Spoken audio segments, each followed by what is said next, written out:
Oh, see, there we go. Okay, 2, 1, whistle. Yeah, that's the way we do things. Woohoo! Hey, great potty break, everybody. So the beautiful Mary Huffcutt is being my kind of Vanna. She's got a little bit of a handout. There is a designated doodle space if you have something to write with. I think we're just gonna get on started. Hello and welcome to my talk on adverse childhood experiences, aka crappy things that happen to and around children. Man, what a subject for the end of the day on a PD in service. My name is Bekka Beaufeaux, and I currently work at St. Charles Borromeo Primary School and Holy Ghost Elementary School. I teach the best subjects of music and visual art.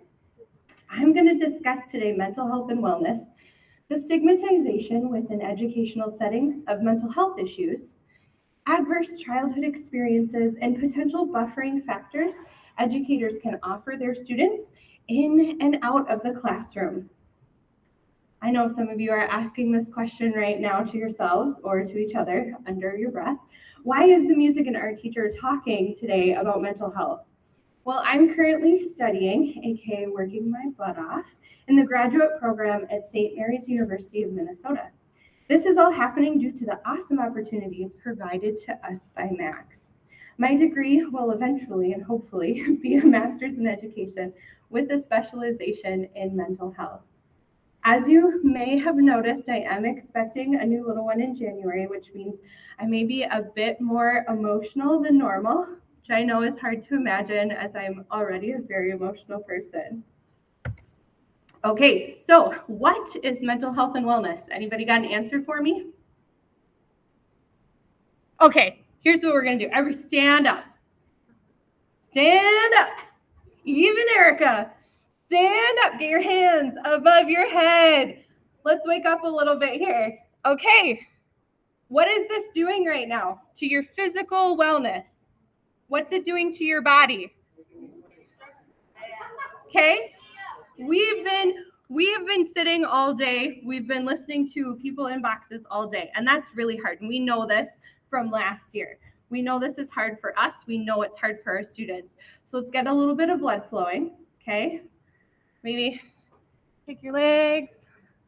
Mark can show us some cool choreography. Guys, that's pretty impressive. Okay, you guys can all sit down. I'll just answer it because we're at that point. Okay, so mental health and wellness is a person's condition with regard to their psychological and emotional well-being. When one of these things is out of whack, that's when problems arise and mental health illnesses can be diagnosed. Mental health is a lot like physical health. I look very different today than I did as a high school triple sport athlete. Just as we have peaks and valleys in our physical well-being, the same can be said of our mental wellness. For that matter, the same can be said of our spiritual wellness. I'm going to show you some low points today, the troughs in which our children may need a hand extended to pull them out of those deep valleys. I encourage you to look into yourself, to lean on God if the statistics and information presented today seem like a lot, because it is.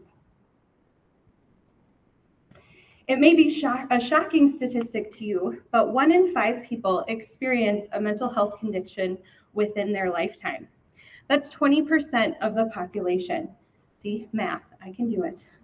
In an average classroom of about 20 students, 4 of those students may have a current or undiagnosed mental health condition. In the article by Eugene Therapy, it was stated, it has been observed that people who suffer from mental illness are unlikely to seek treatment due to feelings of embarrassment or shame. The stigmatization of mental health, specifically within an educational environment, needs to be addressed. When students feel as if they are unable to reach out for help without being labeled as other, different, wrong, or incapable of handling life, we run the risk of losing the student. I'm not talking about losing the student to transferring to a different educational institution. I'm talking about suicide. As shocking as it may seem, we are losing children daily due to missed signals, ignored signs, or the simple issue of someone thinking they weren't that serious, or the issues they are facing don't really matter.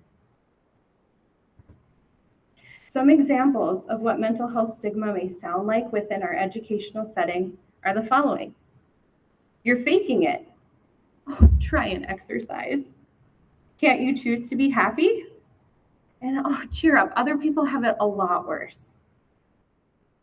Wait, Bekka, I thought your discussion was on adverse childhood experiences. Why are you going on and on about mental health? Adverse childhood experiences, also known as ACEs, are intrinsically linked with issues connected to mental health and wellness. ACEs can be described as a traumatic experience in a person's life occurring before the age of 18 that the person remembers as an adult. Sometimes an ACE can be a repressed memory that only comes back at a much later time, with or without the help of therapy and outside guidance. There are three main categories of ACEs, and these are located on your handout as well as on the screen: abuse, neglect, and household dysfunction. Within these categories, we see 10 subsets of circumstances. Physical, emotional, and sexual abuse, along with physical and emotional neglect, make up the first two categories. More prevalent in our society, however, are experiences related to household dysfunction. These include a diagnosed or undiagnosed mental illness of a household member, the mother being treated violently, divorce, an incarcerated relative, or substance abuse within the household.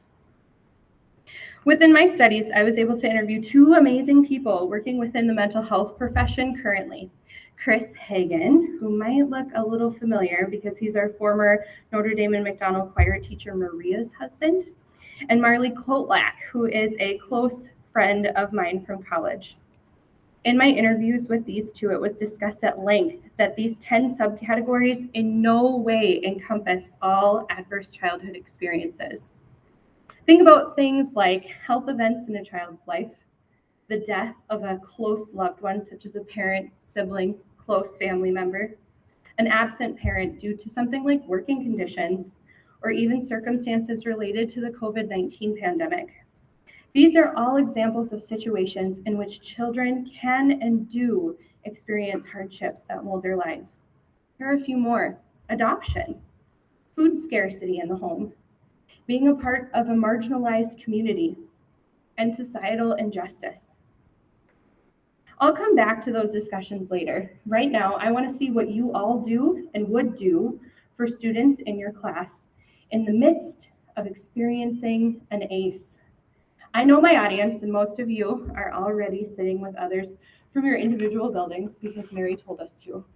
So for this exercise, please find small groups to discuss what you would do in a moment. Okay, don't do it yet. What you would do for a student in the following situation within your building. If there's anybody in here from the central office, pick the people that you want to be around and just go be around them. We will have 5 minutes to discuss, then reconvene to share thoughts. If no one from a building volunteers to share information, I have a list of names pre-picked, so good luck. Okay, are you guys ready for your information? Okay, so here's for St. Charles Borromeo. A new kindergarten student enters the building. The family is well known in the church community. Dad is a prominent member of the Knights of Columbus, and mom is a lector at weekly masses. The child attended preschool at another facility. An older sister is in the building, but you did not teach her in your general classroom. It comes to your attention that the parents of this child are newly separated. During free play time, this child is drawn to the home and play items. When observing, it becomes apparent through the play and modeling behaviors of the child that they have seen and or experienced both verbal and physical aggression within the home. Okay, here's our Holy Ghost case study. After Christmas break, you are notified that a new student will be joining your classroom.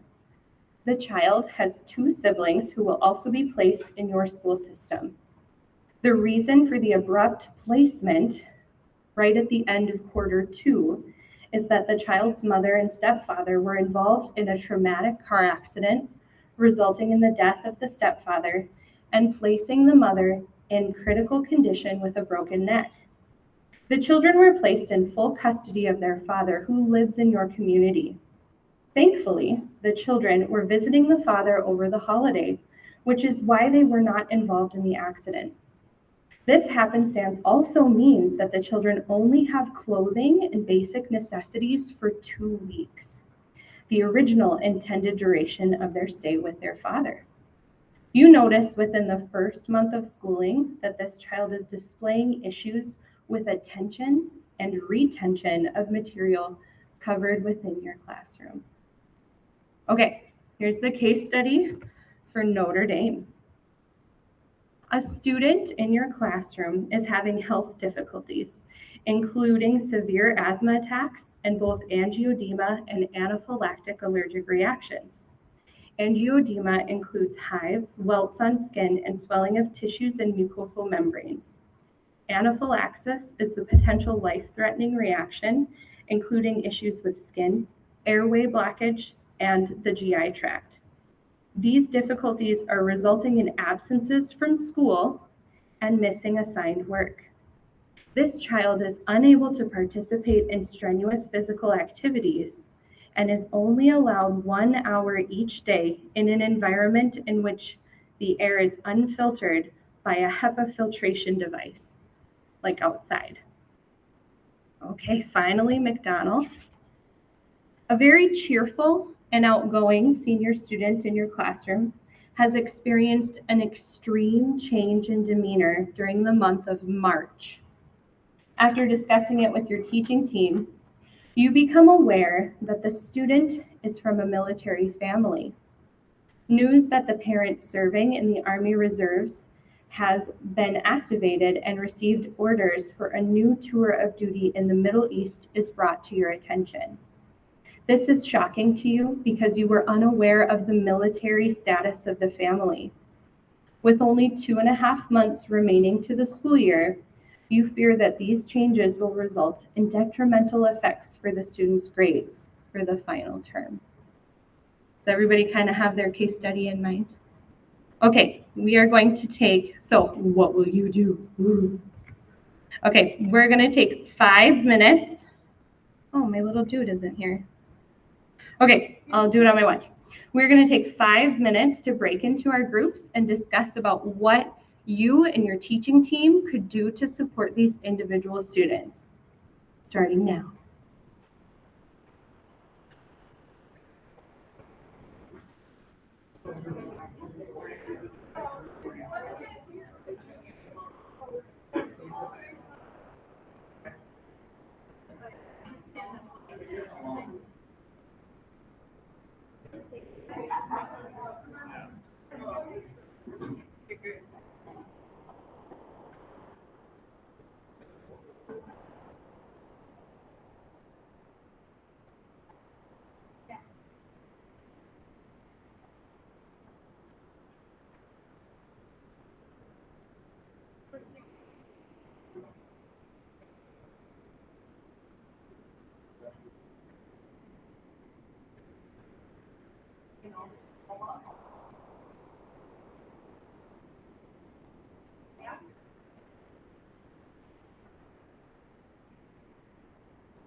Okay, ladies and gentlemen, believe it or not, that was 5 minutes.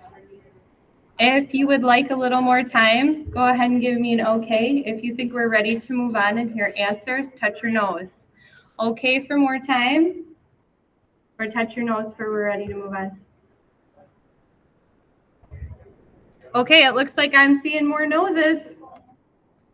That's something that I use with the, and I'll say it really quiet, and the fifth graders will be like, oh, you weren't listening, you're not touching your nose. Okay, so I would love to hear from each of our groups.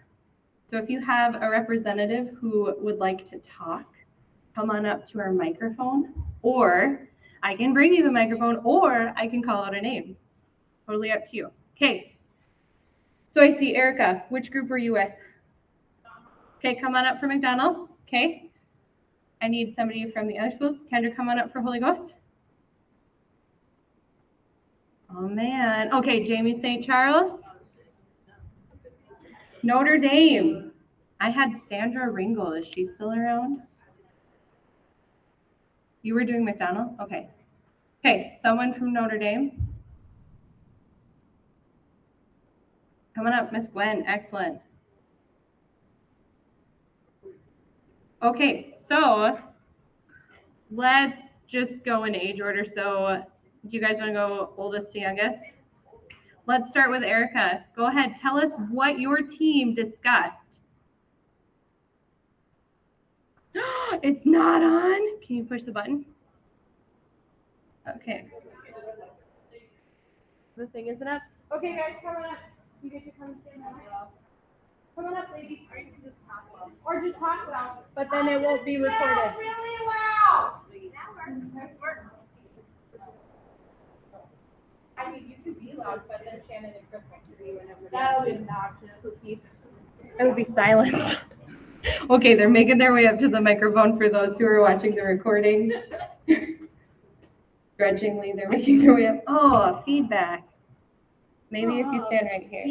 Feedback. Oh, that's really loud. So we talked about this senior student that had a military parent called to duty. So we're gonna say that the dad is the one going to the military for this situation. So we would open a line of communication with that student to make it known, like, hey, if you need things, if you want to talk, we're here for you. We would open a line of communication with the mom who is still here, just to check in, see kind of like what's happening at home with phone calls with the dad and just kind of how things are going at home. And then also with like our school counselor probably, and probably other staff then too. We would also just like be a support for that student in like extracurriculars. So with only one parent being at home, maybe making it like intentional going to their games or events so that they have someone there cheering them on. And then also working with the student and maybe other staff to get them caught up on things, like maybe in this lull where they were not as on top of things. So catching up on work or creating a plan to get them where they need to be for the last couple of months. Did I miss anything, Wendy?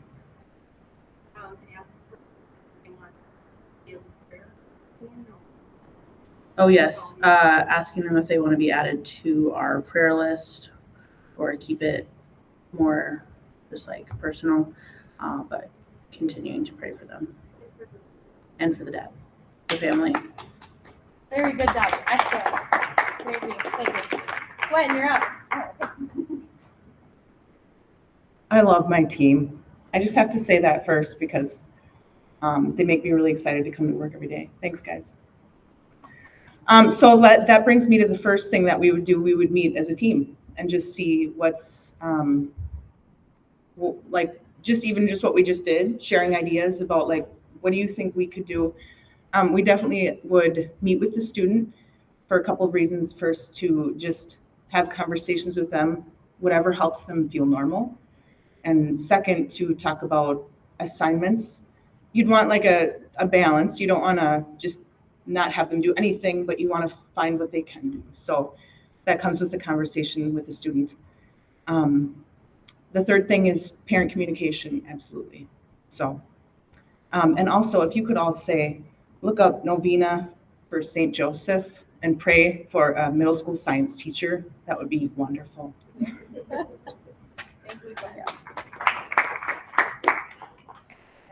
So our student has kind of the double of the needing not only the emotional support, but maybe some of the physical, tangible things too. If we talked a lot about they only came with 2 weeks of things and they know no one outside of their dad in this community.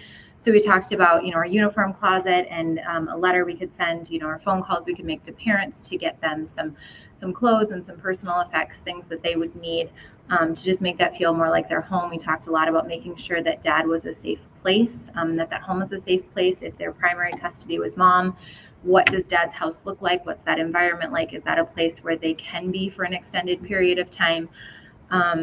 We talked about finding ways for them to engage with their peers outside of school. So some reaching out to parents and saying, here's this new student, they need some friends, some support in terms of academics, the attention and retention issues.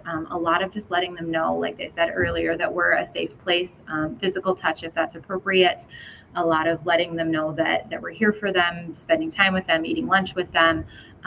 In the third grade classroom, they discussed, a teddy bear or some sort of snuggle animal so that they have something that connects them, and it's really being attentive to what that student, the needs of that student and how we can support not just the student, but the whole family structure.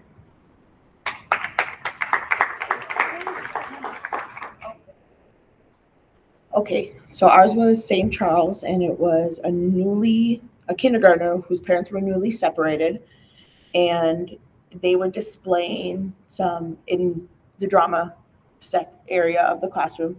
They were displaying some violence or verbal abuse that they may have seen. And so we just said documenting what you heard, the day you heard it, what they said, maybe consulting with admin or the counselors in your building, consulting with the older sister's teacher, because she had an older sister in second grade. So consulting with their teacher to see if she's noticed anything with their student, providing more positive social interactions or social stories for that student, daily check-ins with that student. And we also have a mentoring program at St. Charles, so maybe getting them involved in that and just building really strong relationships with the parent and family. So if something is going on, that they feel comfortable coming to you.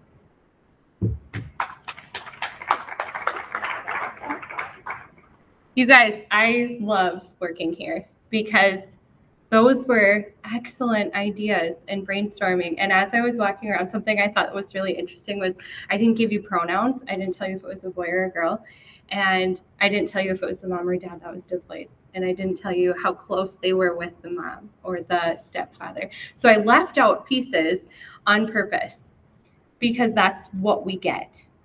As teachers, like, yeah, we'll know if it's a boy or a girl, and we'll know a little bit more. But sometimes we get dropped. Something's just dropped on us, and we have to pick it up and roll with it. And you guys are amazing. You're an amazing working staff. And I just really thank God for you, because that's what we need for our kiddos. Okay, so we're running really low on time here, but the National Alliance on Mental Illness talks about some specific things we can do to help our students. Talk openly about mental health, educate yourself and others, be conscious of the language that you're using. Oh, you're driving me crazy. We've all said that in the classroom. I have said that. And we have to watch out for those things. Oh, you're acting really psycho today. You know, that stuff, it hits a nerve. We got to make sure that we're watching what we're saying, because these are our little humans, right? These are people. So we need to be respectful of that. Encourage equality between physical and mental illness. When somebody breaks their ankle and is on crutches, it's a very obvious thing that we can make accommodations and modifications for. Like, you know, if they're trying to go up the staircase or whatever, we are going to make that happen. And for these mental illnesses or these difficulties, these adverse childhood experiences, those we can't see, and the other children can't necessarily see that. So it's important that we're able to support those children every way that we can. Show compassion for those with mental illness. Choose empowerment over shame. Be honest about treatment. Let the media know when they're being stigmatizing, and don't harbor self-stigma. That one's really hard for me because sometimes I think like, oh, just snap out of it. Like I read these stories and I'm like, oh, snap out of it. But some people can't. And that's what's important about becoming more educated about this. Okay, so I had a question earlier about what is an actual ACE assessment. So I'm going to go through the questions quickly. They're kind of hard questions. There are 10 questions. Every one that gets a yes is a 1 on an ACE score. The full ACE score is out of 10. Did a parent or other adult in the household often or very often swear at you, insult you, put you down or humiliate you, or act in a way that made you afraid that you might be physically hurt? All of that is 1. If any of those are a positive, like an affirmative, like a yes, that's a 1 on the score. Did a parent or other adult in the household often or very often push, grab, slap, or throw something at you, or ever hit you so hard that you had marks or were injured? Did an adult or a person at least 5 years older than you ever touch or fondle you, or have you touched their body in a sexual way, or attempt or actually have oral, anal, or vaginal intercourse with you? Did you often or very often feel that no one in your family loved you or thought you were important or special, or your family didn't look out for each other, feel close to each other, or support each other? Did you often or very often feel that you didn't have enough to eat, had to wear dirty clothes, and had no one to protect you? or your parents were too drunk or high to take care of you or take you to the doctor if you needed it? Were your parents ever separated or divorced? Was your mother or stepmother or maternal figure often or very often pushed, grabbed, slapped, or had something thrown at her? Or sometimes, often, or very often kicked, bitten, hit with a fist, or hit with something hard? Or ever repeatedly hit over at least a few minutes, or threatened with a gun or a knife?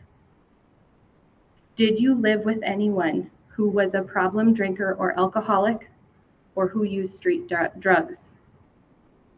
Was a household member depressed or mentally ill, or did a household member attempt suicide?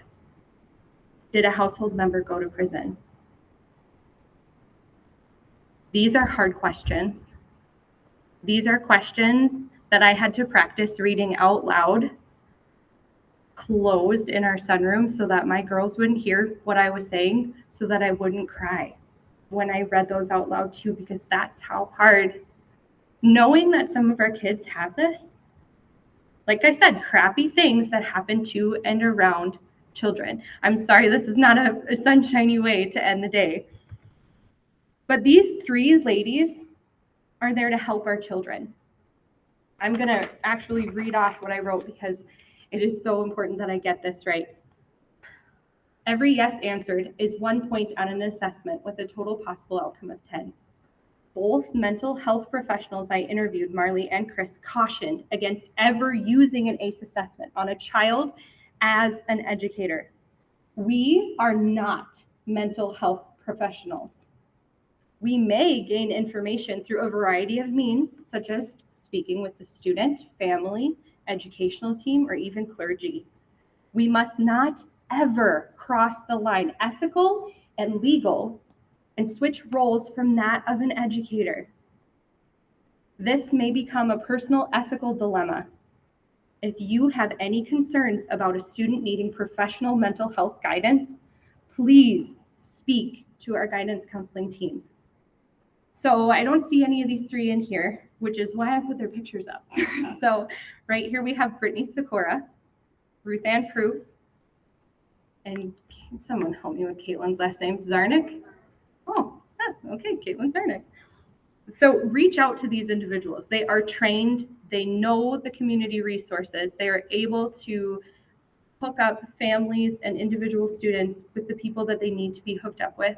Like I said, ACEs are important for us to be aware of, but we are not mental health professionals. We are educators, and we need to know that line. It's so difficult. Okay, the original ACE study was conducted by a collaboration of the Centers for Disease Control and Prevention with Kaiser Permanente. There were 2 waves of data collection, started from 1995 to 1997, and included over 17,000 health maintenance organization members. And then I'll just run through some of the things. Although the study is now 26 years old, it continues to be a basis for conversation surrounding the unfavorable effects and outcomes associated with an ACE score. The results I'm going to read to you today are of the original study, but there are they are constantly gaining more information. So the original study showed that 63.9% of respondents have 1 or more ACEs, where 1 in 8 are considered polyvictimized individuals, which means you have scored a 4 or higher on that ACE assessment that I just read. States continue to collect data sets by utilizing the ACE assessment, and data is compiled through the Behavior Risk Factor Surveillance System. Okay, so we talk about dose-response relationships, where the relationship between the amount of exposure to a substance and the resulting changes in body function or health. So the higher your ACE score, the more likely there will be a resulting change in the substance or the response. ACE studies show that polyvictimized individuals have 3 times the level of lung disease and adult smoking habits, and 14 times the number of suicide attempts. These people are 4.5 times more likely to develop depression, 11 times more likely to abuse intravenous drugs, 4 times as likely to have begun intercourse by the age of 15 and have 2 times the level of liver disease. Listen carefully to this next sentence. People with 6 or more ACEs can die 20 years earlier than those who have none. 20 years! Dr. Robert Locke, the former president of the American Academy of Pediatrics, has said, adverse childhood experiences are the single greatest unaddressed public health threat facing our nation today. I made sure that I would know when it was 3:30. It's 3:31 according to this computer. If you have to go, please feel free to go, but this is important information and I'm going to keep going. Okay. Well, that's a whole lot of depressing news. And here's some more. Adverse childhood experiences change not only the habits, but the brains and bodies of those affected. Changes to both the phenotype, observable characteristics, and genotype, genetic constitution of subjects, including telomere length variation, which is this fancy red cap at the end of the chromosome, okay, occur within people who have a positive ACE score. So like even just 1, and there are changes physically in the body. Progeria, also known as accelerated aging, happens in those with a positive ACE score. Let me give you an example. The heart muscle can be extremely affected. Think about a fight or flight situation. You're in the woods camping with Erica Bain, and a bear comes into your camp. What is your heart doing? Now, what if you live with a constant threat? What if the bear is at your home 24/7? What is your heart doing? Our muscles can only do so much. That's why progeria happens. That's why accelerated aging happens. These, along with epigenetic changes, which are heritable changes, which are not coded in the DNA, so like that heart muscle I was just talking about, all show alarming differences in a person's body who have ACE exposure versus a person who scores 0 on an ACE assessment. Okay, we talked about bad outcomes as adults that are associated with a positive ACE score. But what does that look like in our classroom? Students may have difficulty in a number of areas. We've all seen these little ones. These are the ones that I try and hold close because I get them for 6 whole years and I find them early and I latch onto them and I try and help. These students are more likely to be retained. Have impaired memory, have lower verbal skills, more discipline referrals, increased externalizing behaviors, difficulties with attention, low test scores, more absences, higher suspension rates, increased internalizing behaviors, and difficulty regulating emotions. A bucket of fun, huh? These are the kids who we need to build relationships with. These are the children who need an understanding ear, a person to rely on, and as Barbeck Wright says, someone to love them all the way through. The stigma associated with adverse childhood experiences includes a multitude of unfortunate assumptions about the family and surrounding environment that a child is living in. Marley Kotlack, a registered psychologist in Saskatchewan, Canada, currently working for Regina Public School System, spoke to her personal perception of further understanding and destigmatizing an ACE exposure. So this is my girlfriend, and she told me I could share with you. She has an ACE score of 0. She lived a very blessed life. Kotlack has felt times of uncertainty and guilt when working with polyvictimized ACE survivors. Quote, when giving the assessment, I have experienced shock at the prevalence and normalcy of adverse experiences. To destigmatize and better help her students, Kotlack discussed the importance of tone and mindset when working with these individuals and their families. I treat every contact with families with healing, and I try to make sure that parents and families see that I am a neutral advocate focused on not engendering shame and guilt. I work toward showing the person-centered approach. The negative stigma associated with ACE seems to start due to the impact on the brain combined with generational poverty and how people, communities, and families get stuck in a cycle of trauma, Kotlack said. She found that speaking with educators on how an ACE physically alters the brain and body of a child then changes that educator's perception on why a child is showing these unfavorable behaviors in a classroom.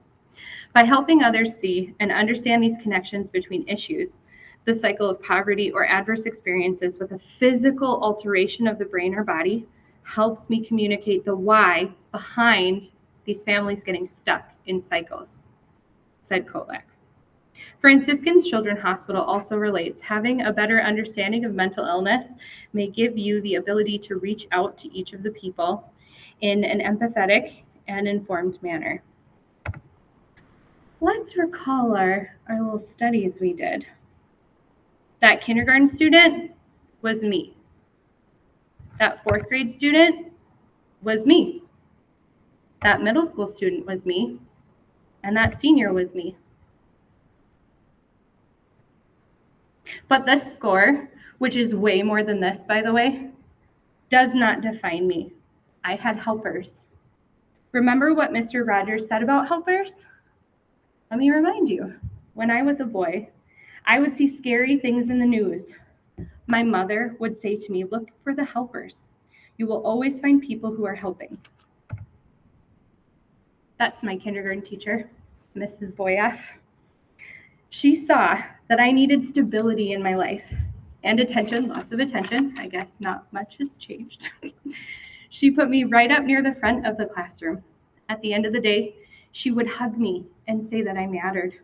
Wow, that came out really North Dakotan. I mattered. She modeled healthy conversations with her puppets. She showed me how to show my unhappiness through kindness, also with puppets, after I clobbered Colin Johnson over the head with a block because he wouldn't go make me a sandwich in the play kitchen when I demanded it. She sang with her guitar, and I loved her. Mrs. Rita Bowden, after my mom's car accident, bought me a pair of jeans when it became clear, after our sudden move to live with my dad, that I didn't have a whole lot to wear from home. They were super cool jeans with embroidery on the side and patches on the back pockets, which was high fashion in the year 2000.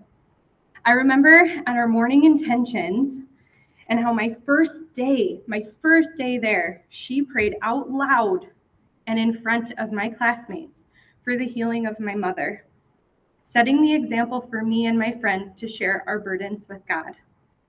She let me be in working groups with my friends that I was lucky enough to know outside of school already, Jossie and Zach. And she never forced me to work with Justin Stewart, a boy I had a painful crush on and would turn beet red every time he talked or looked my way.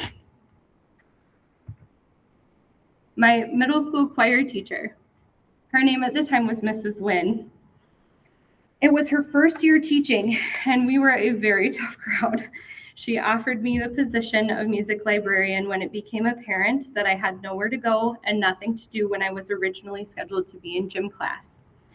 She opened my world to music through extra lessons offered at a discount I could afford with money earned from babysitting. She auditioned me for honors choir, something I was able to do. And I got to travel with her to Oshkosh, Janesville, and Madison. We lived in Menominee, and she would drive me to concerts in Eau Claire of the UWEC choir, St. Olaf traveling choir, the community singer events, and just about anywhere else where she could get me some real exposure. She signed me up for show choir, and when the choreography was too much for my asthma, as we sang Yellow Submarine, she urged me to try out for the solo so I wouldn't have to dance with the large group, but I could still participate. She was and still is my hero. I wish Natalie was here because this is going to be her grandpa-in-law. This is Mr. Mike Kolstad. He was the grumpy grandpa of our school. At Oakbound High School, he ruled the shop classes. I signed up for every single one of his classes that I could. He was the photography guy, the small engines guy, cabinet making, you name it. It was in his classroom that my husband Kyle and I were partnered for an AV class. AV means audiovisual for you Zoomers who are too young to know. I'm looking at Leona. When my dad received his orders for employment, I couldn't talk to anyone about it. As far as my teachers knew, I was from a single mother household and had an absent parent. Mr. Kolstad knew something was wrong, and when Kyle, then a sophomore in college, knocked on his classroom door, he let him in to talk to me. Something I shudder at as a teacher now, letting in someone from the public to talk to a student who is mad at the world and won't say anything in classes and days on end. He understood for the need and gave me an opportunity to get the rage out, and he let me smash a few wooden pallets to pieces after school one day. He was quiet. Oh, I thought I was going to make it, guys. He was quiet when I needed people to stop asking questions.